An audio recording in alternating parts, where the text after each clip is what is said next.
माशाअल्लाह। जिनके ज़र्फ बड़े होते हैं वो दूसरों को भी इज्जतें देते हैं। मौला अली फरमाते हैं किसी का ज़र्फ देखना है, उसको पहचानना हो तो उसको इज्जत दे के देखो। अगर वो तुम्हें वापसी में भी इज्जत दे तो समझो ये साहिब ज़र्फ है, और अगर मगरूर हो जाए तो समझो ये कम ज़र्फ है, इज्जत के लायक नहीं।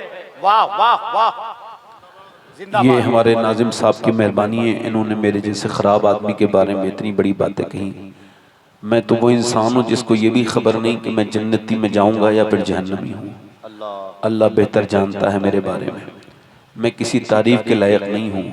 हज़रत सैयदना उमर फ़ारूक आज़म और हज़रत सैयदना मौला अली उस आशिक़ रसूल के पीछे बैठे थे जिसके इश्क़ रसूल में शक करना कुफ्र है। वो कौन आशिक़ रसूल? उसका नाम है सैयदना उवैस करनी, जिसे नबी ने मेरे अपनी ज़बान से फरमाया मेरा आशिक़ है, उसका नाम उवैस करनी। सुभान अल्लाह, जिंदाबाद। ये पीछे बैठे हैं दोनों हजरात, आज के मशाइख और आज के वो मगरूर लोग। मैं किसी अच्छे आदमी को नहीं कर रहा हूँ, कोई अच्छा बुरा ना माने। कुछ ऐसा होता है कभी किसी को कहो तो बुरा किसी को लग जाता है। मैं एक बार ख़राब पीरों के खिलाफ कुछ बात कर रहा था, एक अच्छे पीर साहब को बुरा लग गया। मैंने कहा मैंने आपको तो नहीं कहा था, मैंने दरे जन्नत से रिजवान को पुकारा था, लो आ गई रिजवाना ला हौला वला कुव्वत। हमने तो नहीं कहा था कि आपको ये जो पीर जिनके इश्तिहार में छोटे नाम आ जाएं तो जिन्होंने गाड़ियां मोड़ लेनी अपनी, वो पीर और वो मशाइख और वो लोग जिन्हें बड़ा घमंड है, गुरूर है, वो इस आशिक़ रसूल की बात को सुने कि अरफात के मैदान में मौला अली ने पूछा तुम्हारा क्या नाम है? ये पीछे बैठे हैं, बड़ी मुश्किल से तुम मिले हैं। कहा अल्लाह का बंदा। हजरत उमर भी पीछे खड़े हैं, कहने लगे हजरत उमर अल्लाह के तो सारे बंदे हैं, तुम जरा ये तुम्हारे माँ बाप ने तो कोई नाम रखा होगा ना? तो पीछे को पलटे वैस करनी तो पूरा चेहरा आंसू से भरा हुआ था, और पीछे मुड़ के देखे और बोले ए अली और ए उमर, अगर अल्लाह मुझे बख्श दे तो मेरा नाम उवैस करनी है, और अगर मैं न बख्शा जाऊं तो फिर बता मेरा क्या नाम है? अल्लाह अल्लाह। ये तेरी जात है, वो तेरी जात है, मेरा ये नाम है। सब नाम तभी है जब रब हमको ईमान के पर खात्मा कर दे। बेशक बेशक हक है, वरना किसका क्या नाम? बड़े गुरूर हैं, बड़े घमंड हैं, अल्लाह हमको आजिज़ी वाला बनाए। आमीन। नौजवानों हमारी मौत इतनी नजदीक है जितना मैं भी आपसे करीब नहीं हूँ। मौत का फरिश्ता आपको रोज देखता है, वो रोज आपके पड़ोस में आके गुजर जाता है। आपने कभी गौर किया कि आपके पड़ोस में से जो इंतकाल हुआ है, यानी पड़ोस में अगर इजराइल आ सकता है तो तेरे घर में भी तो आ सकता है। मेरे गौसे आज़म फरमाते हैं जब तू किसी की मौत की खबर सुन तो तू शुक्र अदा कर कि तूने अल्लाह ने तुझे तौबा की तौफीक दी थी, अपनी मौत से पहले तूने मौत की खबर सुन ली, ये तुझे मौका मिला है। ए भाई टोपी वाले भाई 2 मिनट बैठ नहीं सकते आप ही के लिए तो मैंने इतना लंबा सफर किया है कि आप बैठ के सुने। बड़ी मुश्किल से तो आप लोग मिलते हैं। अब ऐसे ही अगर बगैर सुने चले जाएंगे तो मैं अल्लाह के क्या जवाब दूंगा? आप तो अपना छोड़िए। तो मैं क्या अर्ज कर रहा था कि मौत बड़ी नजदीक है। हो सकता है जिंदगी की मेरी आखिरी तकरीर हो। ये कोई ऐसा तो नहीं है कोई मैंने आपसे ऐसा जुमला कह दिया हो जिससे आपको ये मुझे बुरा लगे। मैं आपको कहूंगा तो क्या पता आप में से किसी को बुरा लग जाए। मैं अगर यूं कह दूं कि हो सकता है अगले साल के जलसे में कोई ऐसा शख्स यहाँ बैठा हो, जब अगले साल जलसा हो तो वो कब्र के अंदर हो और वो ये आखिरी तकरीर सुन रहा हो सकता है कोई सुन आखिरी तकरीर रहा हो, या हो सकता है कोई कर आखिरी तकरीर रहा हो। जब आखिरी तकरीर नबी फरमाते हैं जब तक तुम हर नमाज को आखिरी समझ के पढ़ो, नमाज को अगर समझना है आखिरी समझ के पढ़ो। यानी शेख गौसुल आज़म फरमाते हैं जो आखिरी समझ के नहीं पढ़ेगा उसकी नमाज सिर्फ उसकी थकावट का सबब बनेगी, उसको कोई लुत्फ नहीं मिल सकता। और नमाज क्या है? जब तक नाक ना लगे नमाज नहीं होती। नाक का क्या मतलब है आप मुझे बताइए? नाक से नमाज का क्या ताल्लुक है? मगर ताल्लुक है। नाक मुआशरे में इज्जत की अलामत समझी जाती है। इंसान कहता है बड़ी नाक वाला है, बंदा जब तक अपनी नाक अल्लाह के सामने रगड़ता नहीं तब तक नमाज होती नहीं। यानी इसका एक जाहिरी माना तो यह है जब तक नाक न लगे तब तक नमाज न हो, और इसका बातिनी माना यह है जब तक तकब्बुर इंसान के अंदर होता है तब भी नमाज नहीं होती। वाह वाह वाह वाह, नारे तकबीर, नारे रिसालत, जिंदाबाद जिंदाबाद। वाह अगर कोई नमाजी अपनी नमाज पे घमंड करे तो पक्की नहीं हुई। अच्छा, बाल मुड़ाने का क्या मतलब है मक्का शरीफ में, उम्रा पे, हज पे? कभी समझा आपने? बाल मुड़ाने का मतलब होता है इसको बेइज्जत करके घुमाओ, है ना? इसके बाल मुंडो और बाल मुंडवा के इसको घुमाओ, लोग कहते नहीं। और एक बंदा खुद ही अपने आप ही बाल मुंडाता है मक्के में जाके, कहता है मालिक मैं तेरे शहर में भी आ गया हूँ और तेरे घर में भी आ गया हूँ और मैंने बाल भी मुंडा दिए, मेरी कोई इज्जत नहीं मालिक, सारी इज्जतें तेरी हैं, मैंने बाल मुंडा दिए। ऐ मेरे मालिक, आजिज़ी करना मेरा काम है और मुझे बख्शना, मेहरबानी करना तेरा काम है। हुजूर फरमाते हैं जो घमंड करता है बर्बाद हो जाता है, क्योंकि घमंड का जो अंजाम है अब वस्तकबरा व काना मिनल काफिरीन, यानी घमंडी काफिर होकर मरता है। और मेरे नबी फरमाते हैं जो आजिज़ी करता है अल्लाह उसको बुलंदी अता कर देता है। बहुत अच्छा, जिंदाबाद जिंदाबाद, सुभान अल्लाह। आए वाह, बहुत अल्लाह ताला आपको सलामत रखे। दोनों हाथ उठा के तो बोलो जरा सुभान अल्लाह। सुभान अल्लाह। पीछे वाले बोलो जितने लोग, अरे आप तो बोलने वाले यार, हुजूर की बारगाह में तो वो भी बोलता है जो वो कभी बोला ही ना हो। एक औरत अपने, मेरे मोबाइल में हदीस मौजूद है, एक औरत अब हुजूर की बारगाह में आई, कहने लगी ये मेरा बेटा है, ये पैदा नहीं हुआ था तो मैंने बड़ी खुशी, बड़ा मैंने दुआएं की थी हुजूर, जब ये पेट में आया तो मैंने शुक्र अदा किया। अपनी औलादों पे शुक्र अदा किया करो, अल्लाह ने बेटा दिया है, बेटी शुक्र अदा किया करो। इमाम गजाली कहते हैं जो औलाद पे शुक्र अदा करता है अल्लाह उसकी औलाद को नेक बना देता है, सुभान अल्लाह, नेमत को महफूज शुक्र करता है। तो वो कहती है हुजूर मेरा ये बेटा है, इसका बाप भी मर गया यही सुनने के लिए, ये पैदा हुआ हमने खुशी मनाई मगर ये गूंगा है, अब मैं भी बूढ़ी हो गई हूं और आपकी बारगाह में इस वजह से आई हूं। जो आपकी बारगाह में आता है कभी खाली हाथ, मेरा इमाम कहता है मेरे करीम से कर, जल्दी बोलो, कतरा किसी ने दरिया बहा दिए हैं, दुर्बे बहा दिए हैं। फरमाया रोती क्यों हैं आप, अपने बेटे को लेके आए हैं। हुजूर ने उसकी आंखों में आंसू देखे तो फरमाया, वो जवान लड़का आया, हुजूर ने फरमाया क्या तुम बोलते नहीं? उसने गर्दन हिला के इशारा किया। सरकार ने फरमाया चलो अभी तक तो नहीं बोले थे मगर अब बताओ मैं कौन हूँ। तो जो अपने बाप को देख के न बोला वो रसूल पाक को देख के बोला, या रसूल आप अल्लाह के रसूल हैं, रसूल। जिंदाबाद जिंदाबाद। दोनों हाथ उठा के बोलो, कितने लोगों को समझ में आई? दोनों हाथ उठा के बोलो। हुजूर ने फरमाया तुम अब तक क्यों नहीं बोले थे? कहा हुजूर आपकी तरह बुलवाने वाला कौन मिला था? इस सैफ रजा कानपुरी ने बड़ा अच्छा पढ़ा था माशाल्लाह, मैं सुन रहा था। और हमारे जाकिर भाई, मेरी ख्वाहिश थी कि वो मुझसे पहले एक आध कलाम पढ़ लें, बात का कुछ नहीं पता हालात किस तरह के बन जाए। तो वो चूंकि अब चले गए, अब्सेंट हैं, तो फिर क्या उनकी मजबूरी है। अगर आप कहें तो 2-3 शेर मैं भी पढ़ दूं। करम हो हज़रत। अब देखें ऐसे तो हम लोग नहीं पढ़ते, सुन्नी है, जरा थोड़ा सा हमको शोर शराबा भी चाहिए कि आपको लगे कि हुसैन के आप चाहने वाले हैं। जरा दिल लगा के दोनों हाथ उठा के बोलो लब्बैक या हुसैन। हल्का सा भाई इसकी आवाज साफ करो, इसका ट्रेबल मैं आपसे कह रहा हूँ बढ़ाइए, इसमें गूंज पैदा कीजिए हल्की सी। नूरे मुहम्मदी का उजाला हुसैन है, आए है नूरे मोहम्मदी। नूरे मोहम्मदी का उजाला, वाह, नूरे मोहम्मदी का उजाला हुसैन है और मेरे रसूल पाक का प्यारा हुसैन है, मेरे रसूल पाक का। और वो दिल है फातिमा का तो चाह की है, वो दिल है फातिमा का तो चाह हसन की है। अरे मौला अली की आंख का तारा हुसैन है। अच्छा, जिंदाबाद जिंदाबाद, सुभान अल्लाह, माशाअल्लाह। मौला अली की आंख का तारा हुसैन है। शेर और देखो, ये शेर समझ लेना, मैं समझाऊंगा नहीं, समझाने से शेर शेर नहीं रहता, बात बन जाती है। कुछ लोग बेचारे इतने परेशान हैं, अपने शेर को अच्छा समझ के दाद न मिलने पे चिड़चिड़ा जाते हैं। मैं शेर पढ़ रहा हूँ, आपको अच्छा लगे तो आप सुभान अल्लाह कहिए, समझ जाएं तो जोर से बोलें, या हुसैन। इस दौर के यजीद से सुन्नी को डर नहीं। इस दौर के पीछे वाले नहीं समझे, कोई बात नहीं।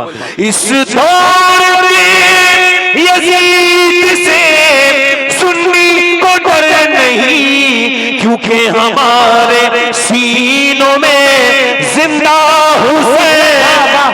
हाय जिंदाबाद जिंदाबाद, नारे तकबीर, नारे रिसालत, सैयद शबाहत मियां साहब किबला। वाह वाह, हमारे सीनों में। अच्छा एक शेर और सुनो, जल्दी जल्दी पढ़ रहा हूँ, जल्दी तकरीर शुरू करनी है अपनी। दिल लगा के बोले जरा, या हुसैन या हुसैन।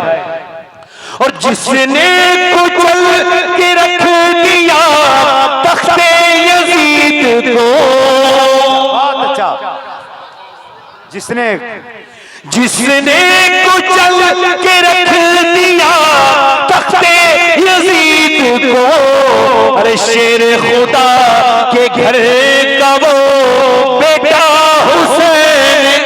बहुत अच्छा, वाह वाह वाह, शेर खुदा के घर का वो बेटा हुसैन।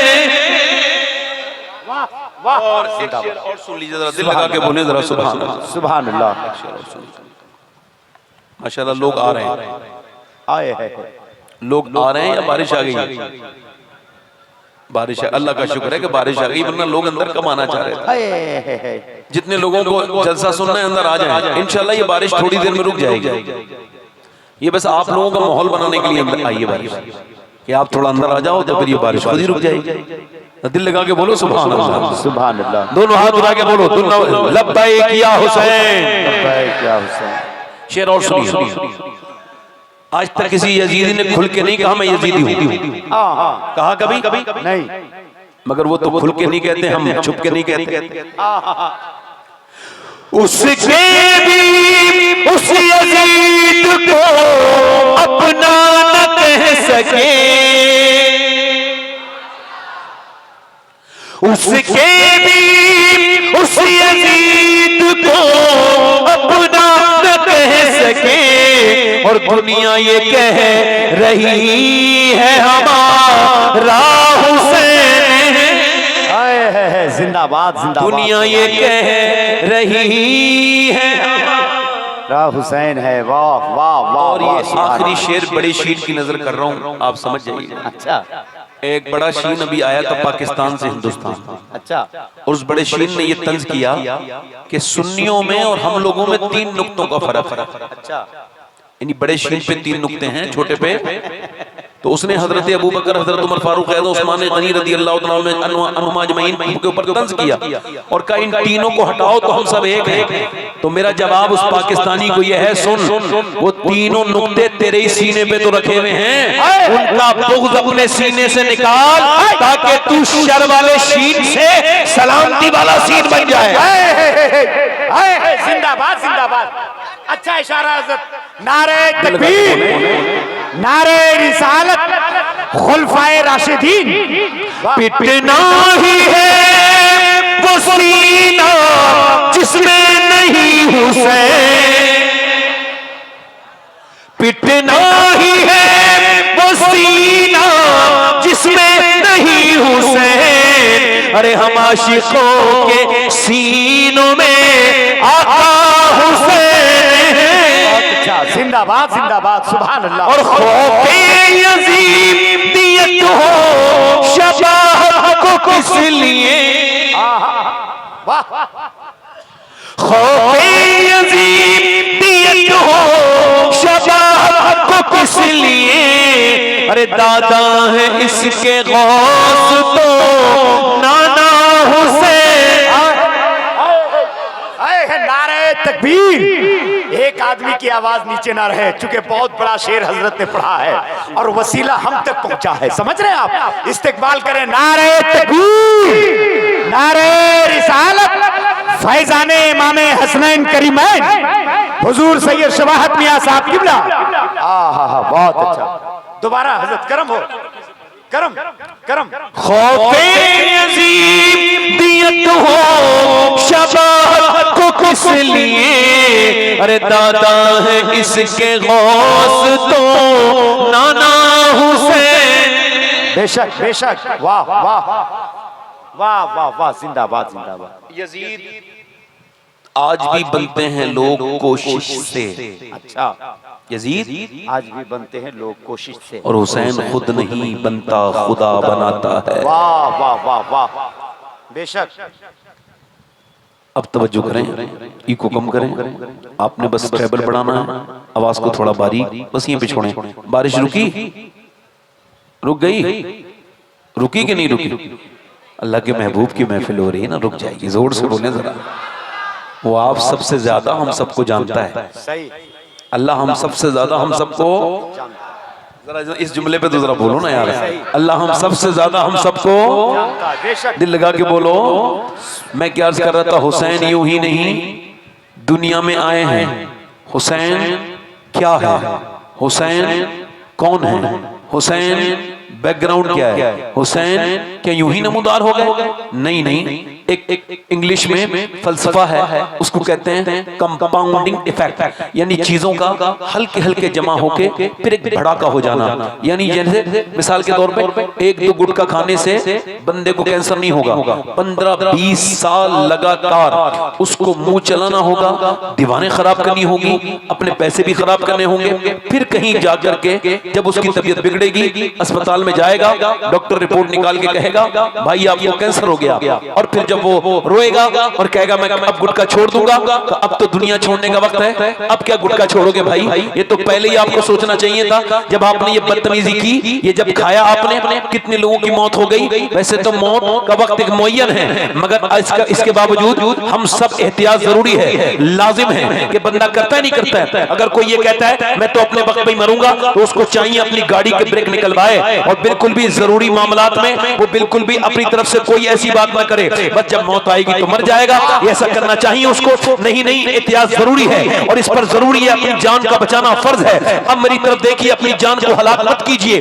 ये जान को हलाक करने का बाइस बनता है। एक दो सिगरेट पीने से किसी का दिल का दौरा नहीं पड़ता, ऐसे ही जब वो 15-20 साल तक सिगरेट पीता है तब पड़ता है। ऐसे ही जरा गौर करें आप, एकदम कुछ नहीं होता, न जमीन पे कोई हंगामा होता है, न हिंदुस्तान में होता है, बल्कि एकदम कुछ नहीं होता। इसी तरह से बिल्कुल बगैर तमसील के समझिए, हुसैन दुनिया में बाद में आता है। डॉक्टर इकबाल कहता है हुसैन की तारीफ करने वालों पहले अली की तारीफ करो, जिसने बाप होने का हक मदीने में अदा किया, और फिर फातिमा की तारीफ करो जिसने मां होने का हक मदीने में अदा किया, फिर हुसैन की तारीफ करो उसने एक साथ बेटे होने का भी हक अदा कर दिया, नवासा होने।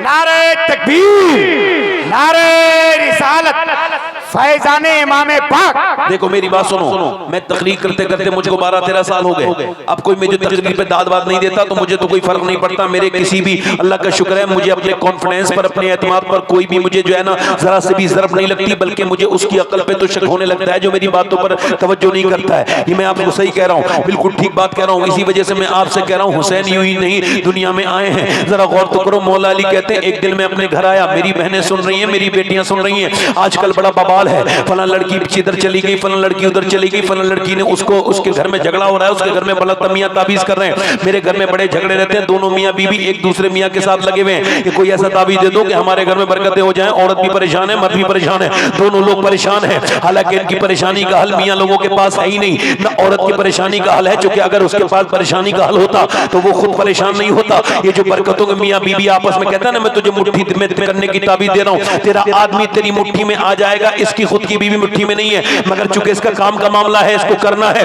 अब मेरी तरफ देखिए, गौर कीजिए, मौला अली कहते हैं जब मैं अपने घर आया तो मेरी बीबी फातिमा ने मुझे मुस्कुरा के सलाम कर दिया।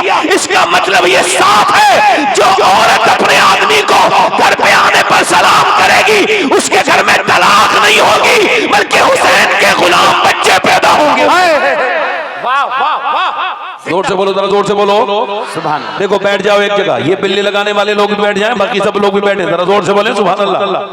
इसका मतलब ये बिल्कुल साफ है मेरी बहनें, आजकल का मामला क्या है कि वो मियाँ वाला मियाँ जो ताबीज देगा तब मेरा मामला चलेगा, ये मियाँ लोगों के पास ना जाओ मेरी बहनों मेरी बेटियों। अच्छा देखो आप कपड़े किसको, जरा थोड़ा सा हल्का सा को कम करें, कपड़े दिखाती हैं पहन को उनको जिनको दिखाना हराम है, नाजायज है, बिल्कुल बेगैरत हो गई औरतें उन लोगों के लिए जो उनके लिए उनका शौहर कपड़े लेकर के आए, शहर में कमा के लाके उसने मेकअप का डिब्बा खरीद के दिया, उसको कभी एक मर्तबा मुंह बना के नहीं दिखाया, जब भी उसके लिए वही बगैर धुला हुआ मुंह और बगैर जो है वो प्रेस के कपड़े और वही मैले कुचैले वाले कपड़े पहन के दिखाती है, और जब जाती है कहीं और तो मुंह बना के दिखाती है और वहां जाकर के अपने चेहरे की नुमाइश करती है, लोगों के सामने मुस्कुराती है। इससे घर नहीं बनेंगे। मेरे नबी पाक सल्लल्लाहु अलैहि वसल्लम ने पूछा, सहाबा इकराम से पूछा, बताओ ये बताओ सहाबा के खैरुन निसा कौन है? अल्लाह के रसूल सल्लल्लाहु अलैहि वसल्लम के सहाबा ने कहा हुजूर जो नमाज पढ़े, पर मैं मेरे मकसद को नहीं पहुंचे। तुमने बात तो ठीक कही है, ये बात भी उसके अंदर है, मगर ये मुकम्मल उसकी तारीफ नहीं है। अर्ज़ की हुजूर फिर आप ही फरमाए,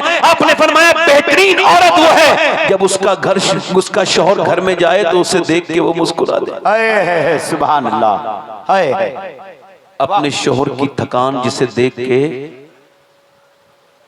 शौहर को देख के जिसकी थकान दूर हो, शौहर जिसे देखे तो उसकी थकान, ए भाई कहां चले, ए भैया कोई मसला नहीं है, आप लोगों को दिल लग रहा है?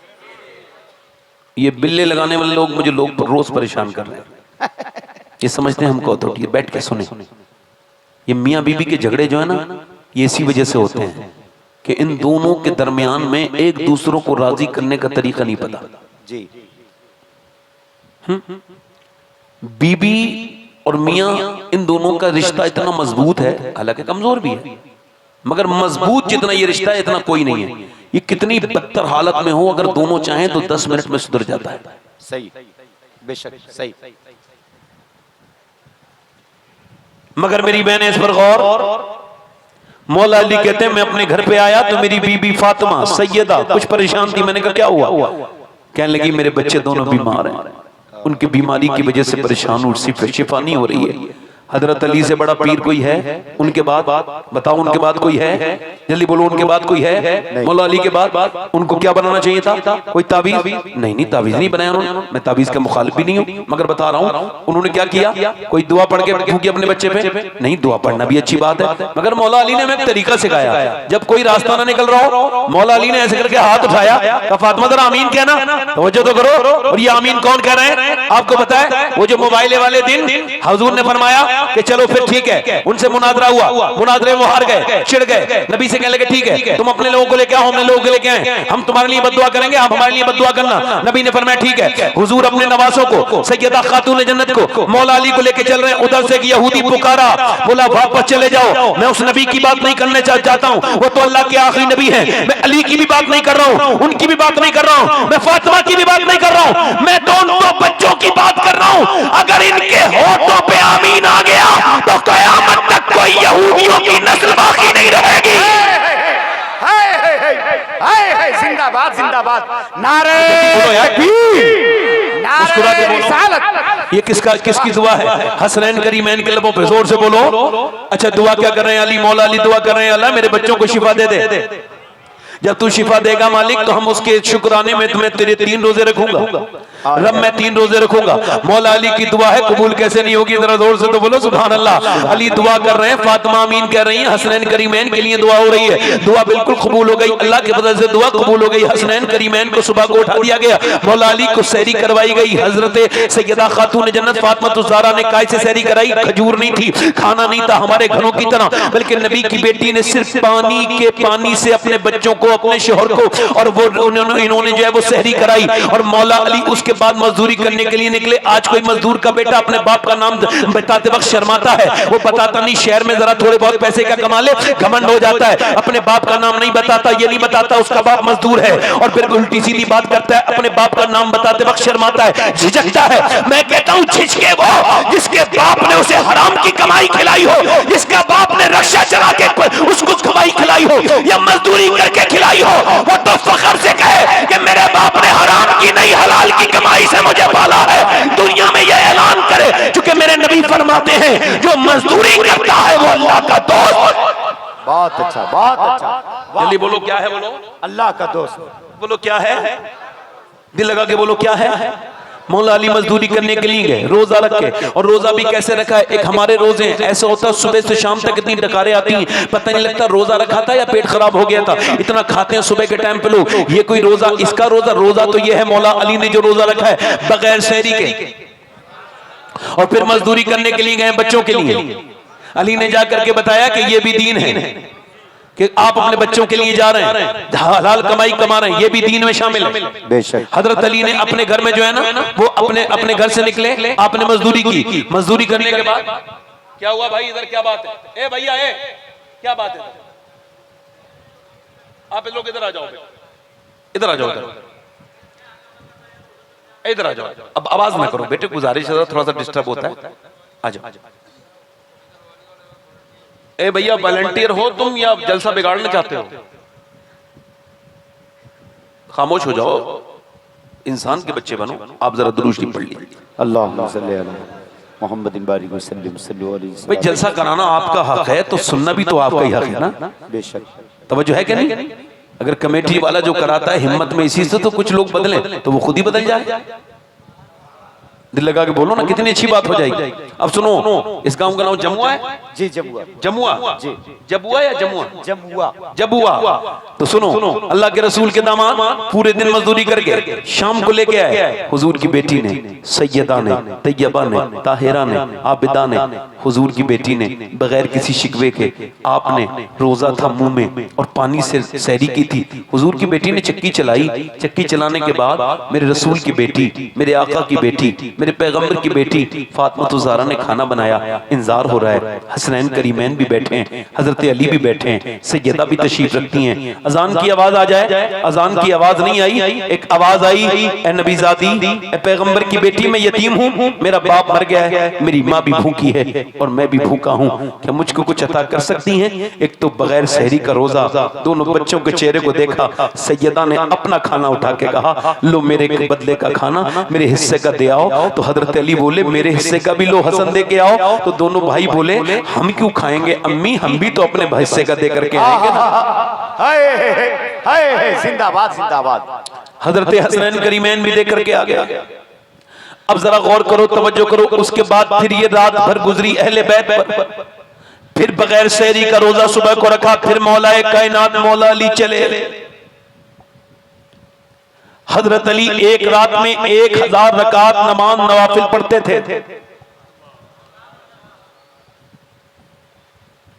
सैयदा कायनात पूरी रात का सजदा करती थी, कहती थी मालिक कोई ऐसी रात तो बना दे कि फातिमा का दिल भर जाए, दिल पूरा, उसका सजदा पूरा हो जाए। सजदा पूरा नहीं होता कि अजान हो जाती है। आजकल के ये जो लड़के हैं बिगड़े हुए, गाना सुनने वाले, खड़े होकर पेशाब करने वाले, गालियां देने वाले, बदतमीजी करने वाले, माँ बाप को बदनाम करवाने वाले, ये अपने आप नहीं कर रहे हैं, इनके माँ बाप ने किया है। हे बच्चों को, ये जो मोबाइल देख रहे हो आप, मोबाइल ये कुछ दिनों के बाद बीमारी बन जाएंगे। हालांकि अभी बीमारी हम इसको समझ नहीं रहे, इसको यूरोप ने समझ लिया।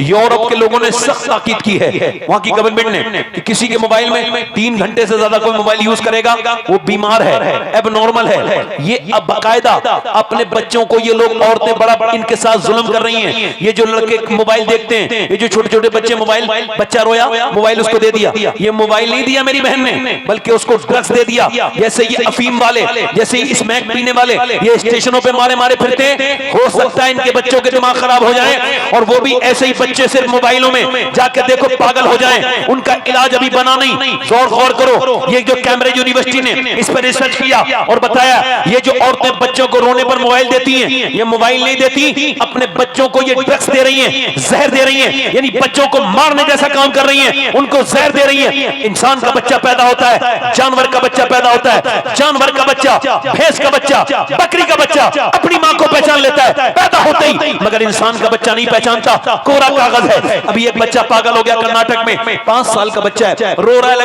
लगातार रो रहा है। उसको लेके गए डॉक्टर के यहाँ, डॉक्टर ने पूछा तेरी माँ क्या है, लगे पबजी गेम के अंदर है। तेरे बाप का है, ये इसके अंदर है फ्री फायर के। देखो कितने लड़के यहाँ खड़े हैं, तुम्हें यहाँ भी कुछ बीमार बैठे होंगे जैसे के आसपास, ये भी मोबाइल चलाने वाले, ये सब बीमार है, इनका इलाज होना चाहिए, इनके मोबाइल से छुड़ाने चाहिए, इनको सोते वक्त मोबाइल दूर रख के सोने चाहिए, और जब ये उठे तो दूर मोबाइल होना चाहिए, ताकि ये सोते, ये लैट्रिन में नहीं छोड़ते मोबाइल, ये बाथरूम में जाते हैं, वहां भी 10 मिनट 20 मिनट बैठे रहते हैं, वहां दिमाग को बहुत बुरा असर पड़ता है इस मोबाइल का। और इसके अलावा ये अपने सोने से पहले भी देखते हैं, बीमारी लग गई है फेसबुक की, बीमारी लग गई इंस्टाग्राम की, अपने बच्चों को बर्बादी से बचाओ। हाथ जोड़ के कहता हूं मेरी बहनों, अपने बच्चों को वीडियो गेम न दो। वो औरत कहने लगी मेरा बच्चा मैं तेरी माँ हूं, वो कहने लगा नहीं तू मेरी माँ नहीं है, मेरी माँ तो वो है जो मेरे साथ टाइम देती है इसी गेम के अंदर, वीडियो गेम के अंदर मेरी माँ है।